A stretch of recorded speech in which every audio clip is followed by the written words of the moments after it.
नमस्कार, स्वागत है आपका हमारे इस खास प्रोग्राम में। आज हम आपको बताने जा रहे हैं भारत पाकिस्तान के बंटवारे की असली सच्चाई। आप सब ने गदर फिल्म देखी, अब तो उसका सीक्वल गदर 2 भी आ रहा है। हम बात कर रहे हैं गदर के प्रीक्वल की। आखिर गदर जैसी फिल्मों को प्लॉट मिला कहां से, उस कहानी की जड़ कहां से शुरू हुई। आज इस प्रोग्राम में हम उसी पर रोशनी डालेंगे।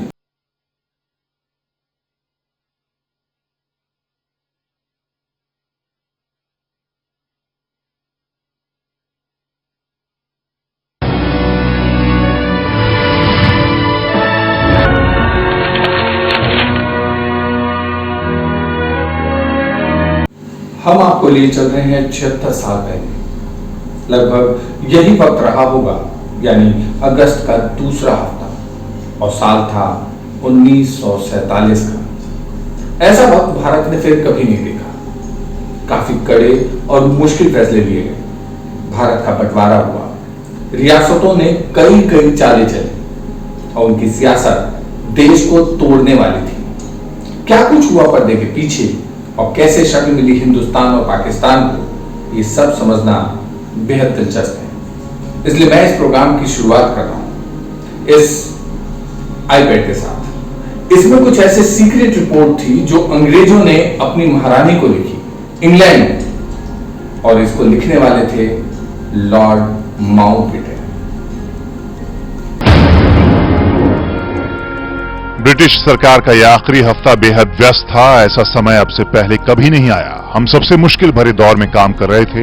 हर दिन नई समस्या हमारे सामने आ रही थी।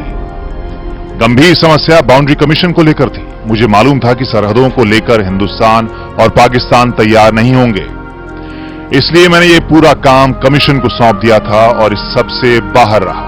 सरहदों को लेकर आखिरी 4 महीने में जो कुछ भी हुआ वो बेहद कड़वाहट भरा था।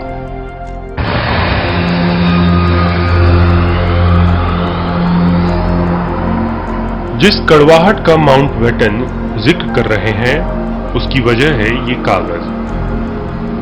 15 अगस्त 1947 के पहले खींचा गया नक्शा, बटा हुआ सा छोटे छोटे टुकड़े वाला हिंदुस्तान। जब कई रियासतें और कई राजा थे, सबकी अपनी अपनी हुकूमत थी। और ये वो मैप है जो हमें सत्ता सौंपते वक्त मिला, यानी आजादी के बाद भारत की सीमाओं को नापने वाला कागज। शायद इस नक्शे पर लकीर खींचना दुनिया के सबसे पेचीदा कामों में से एक रहा होगा। इसको बनाने का काम तब हो रहा था जब भारत को सत्ता की चाबी मिलने में सिर्फ 1 हफ्ता बाकी था। और ये सब हो रहा था दिल्ली के ऐसे ही दिखने वाले एक छोटे से बंगले में। जिस शख्स को मैप बनाने का काम दिया गया उसका नाम था रेडक्लिफ। वो तब ब्रिटेन में जज थे। यहां रेडक्लिफ और उनकी टीम दिन रात कई फैसले ले रही थी। बार बार नक्शे बनाए और बदले जा रहे थे। दिल्ली का एक बंगला नए मुल्कों की तकदीरें तय करने वाला था। सिर्फ यहीं बैठे लोगों को मालूम था कि आने वाले भारत और पाकिस्तान के हिस्से में दरअसल क्या क्या आने वाला है।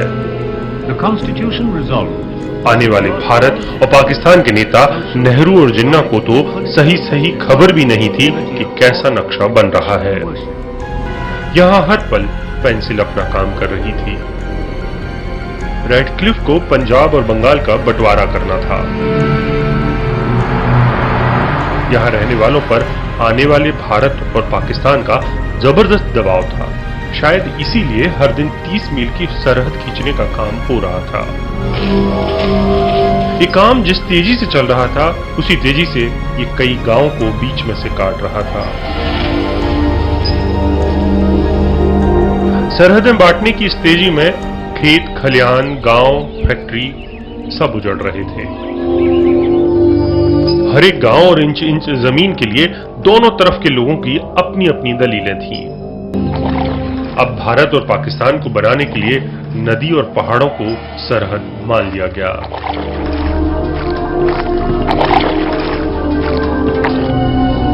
कहा जाता है कि अगस्त के पहले हफ्ते में बंगाल को बांटने का काम अपने आखिरी दौर में था।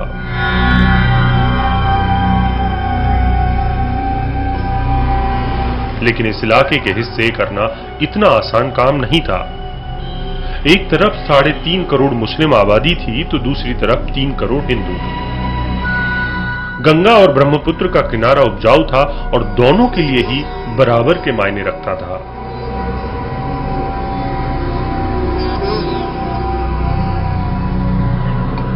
लेकिन शायद इससे भी ज्यादा कठिन था उस सांस्कृतिक पहचान को काटना जो हिंदू और मुस्लिम को एक करती थी। बंगाल के लोगों की बोली, रहन सहन, खाना पीना और यहां तक कि कवि भी एक ही थे। Rabindranath Tagore was revered in both. ऐसा नहीं कि ईस्ट बंगाल नहीं मानता था और वेस्ट बंगाल मानता था, या वेस्ट बंगाल मानता था और ईस्ट बंगाल नहीं मानता था। Rabindranath Tagore was a pride of entire Bengal. दूसरी ओर पंजाब सबसे बड़ी चुनौती बन चुका था। मुस्लिम, हिंदू और सिखों की छोटी छोटी आबादियों को बांटना अब टेढ़ी खीर लग रहा था।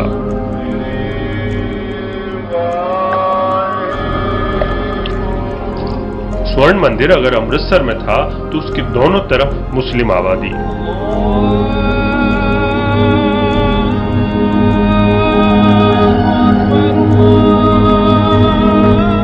ऐसा ही कुछ हाल ननकाना साहिब का भी था।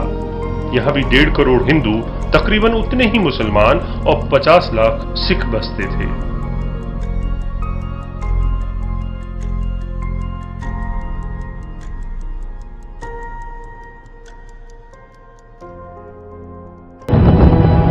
करीब 18,000 छोटे बड़े गांव और शहर थे जिन्हें बांटने का काम रेडक्लिफ को करना था। नक्शे की हर एक लकीर किसी न किसी की जिंदगी बदलने वाली थी।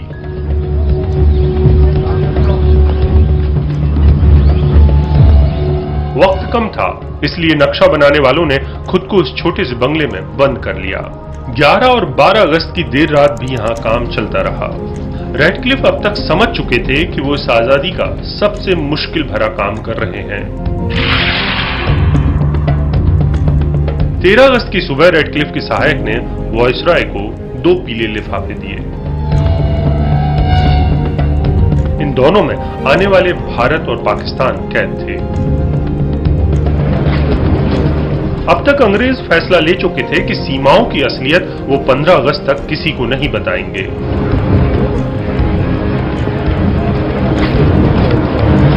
आखिरी वॉइसरॉय मानकर चल रहे थे कि अगर किसी को भी इनके बारे में भनक लग गई तो वो इन्हें मानने से इनकार कर देगा।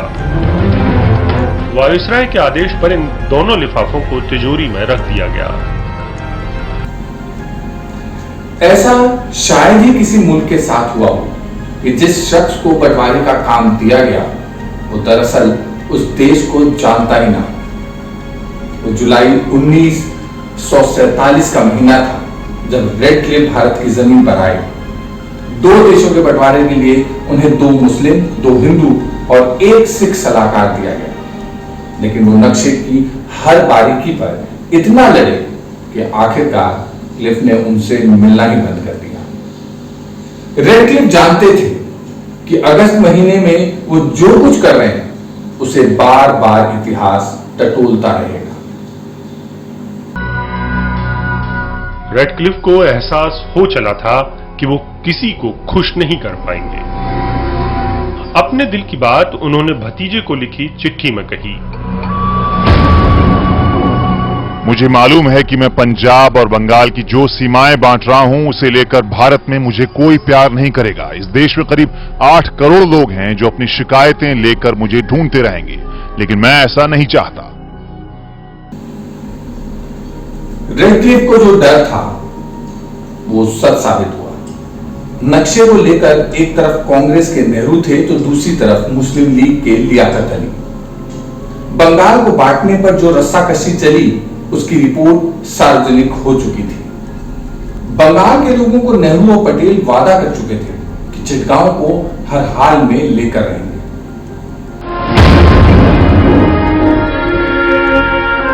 नेहरू और पटेल चित्तगोंग की पहाड़ी को लेकर दुखी हैं। वो यहां रहने वालों से वादा कर चुके थे कि उन्हें कभी पाकिस्तान में नहीं जाने देंगे। मेरी सलाह थी कि सरहद के इस विवाद को लेकर बाद में दोनों सरकारें आपस में बात कर लें, लेकिन मुझे अफसोस है कि नेहरू और पटेल बहुत कड़वाहट महसूस कर रहे हैं।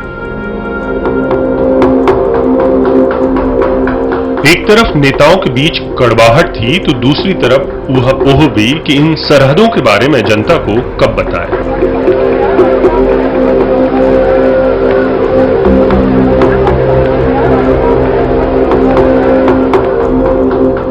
अगस्त के इस हफ्ते में यह नक्शा आफत से कम कुछ भी न था।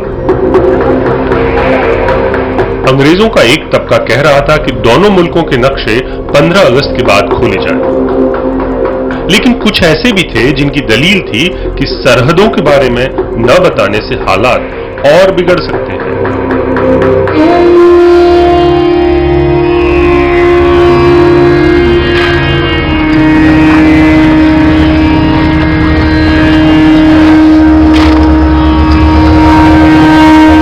अब तक पंजाब भड़कने लगा था।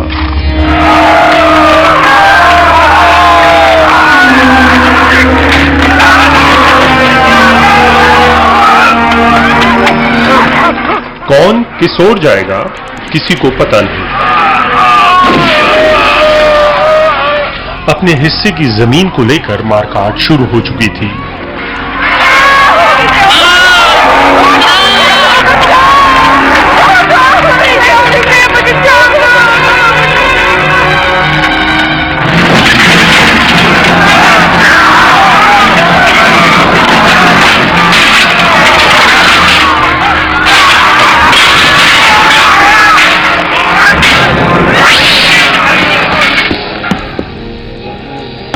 प्रादेशिक समाचार। अभी समाचार मिला है कि 1 अगस्त को पंजाब बाउंड्री फोर्स हिंसा रोकने के लिए पहुंच जाएगी। इस फौज में 2 मुस्लिम, 2 हिंदू और 1 सिख ब्रिगेडियर हैं। इसी फौज ने 7 अगस्त को एक रिपोर्ट भेजी जिसमें कहा कि सीमाओं का ऐलान किसी को खुश नहीं करने वाला। और 7 दिन बाद यानी 14 अगस्त को फौज के मुखिया ने कहा, सीमाओं का ऐलान न करने का मतलब है ज्यादा तनाव और मुश्किल। सरहदों की इस खींचतान के बीच अगस्त महीने की तारीखें तेजी से बदल रही थीं। हिंदुओं के लिए ये श्रावण मास है और मुसलमानों के लिए ये रमजान का महीना था। दोनों के लिए बहुत पवित्र महीने हैं।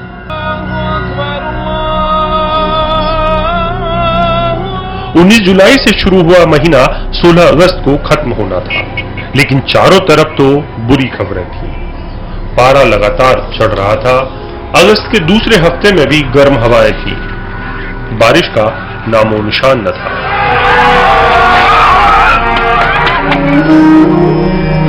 जो मुस्लिम और हिंदू आबादी अभी यहां से वहां जाने की शुरुआत कर चुकी थी, उस पर भूख हावी थी।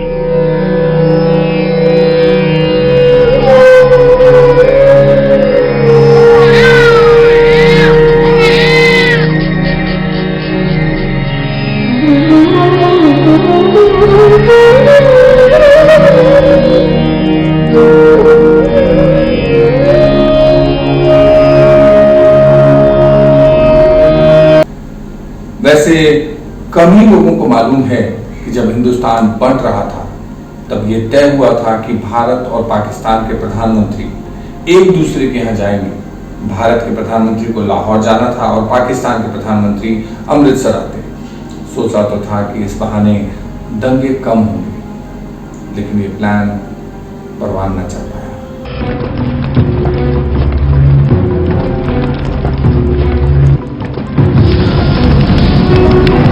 पंजाब तार तार हो रहा था।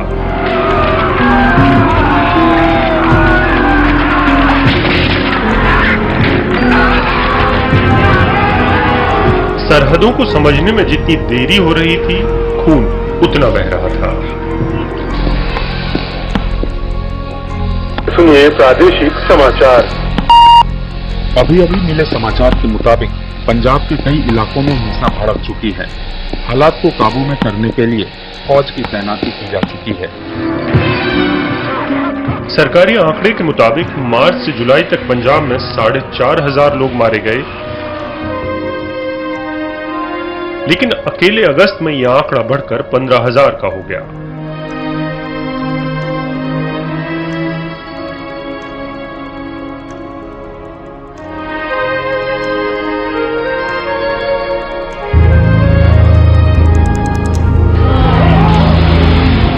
अगस्त के बाद जो मारकाट मची वो तो दुनिया की तारीख में सबसे बुरे दिनों में याद की जाएगी।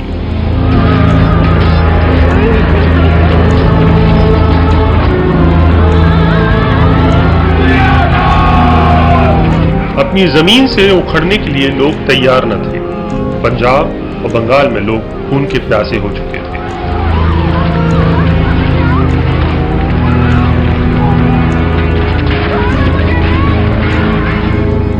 दिलचस्प बात है कि जिन्ना और नेहरू अगस्त के दूसरे हफ्ते तक भी ये मानकर चल रहे थे कि बंटवारे में उतना खून खराबा नहीं होगा, और इन सब के बीच सिर्फ महात्मा गांधी थे जो ये मान रहे थे कि मुल्कों के बंटवारे की भारी कीमत चुकानी होगी। बंटवारा कैसा हो इसे लेकर 3 अलग अलग राय थी, लेकिन वल्लभ भाई पटेल ये मानते थे कि आबादी का यहां से वहां जाना ही आखिरी रास्ता है, और बाद में इसे ही मान लिया गया।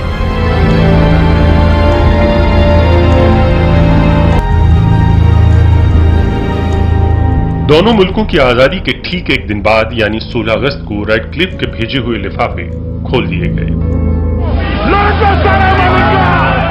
जो कुछ निकला उसने 2 देशों को एक दूसरे का दुश्मन बना दिया। रेडक्लिफ की बनाई लकीरें हिंदुस्तान, पाकिस्तान और बांग्लादेश को आज भी एक दूसरे के खिलाफ खड़ा कर देती हैं। आजादी मिलने के ठीक पहले के उन पलों में क्या क्या हुआ, इसका लेखा जोखा भारत और पाकिस्तान ने अपनी अपनी सहूलियतों के हिसाब से लिखा। माउंटबेटन ने अपने कामकाज के आखिरी दिनों में जो फैसले लिए उसने कई विवाद पैदा किए, लेकिन इतिहास को उन्होंने अपने मुताबिक मोड़ लिया। 7 अगस्त से 16 अगस्त 1947 तक का इतिहास इसलिए भी याद किया जाएगा क्योंकि इसने आने वाले विवादों की नींव रखी। ये नक्शे अब भी कबूल नहीं हैं, न भारत को न उसके पड़ोसी को। आजादी के इतने साल बाद भी भारत और पाकिस्तान वहीं खड़े हैं जहां उन्हें बनाने वाले छोड़कर गए थे।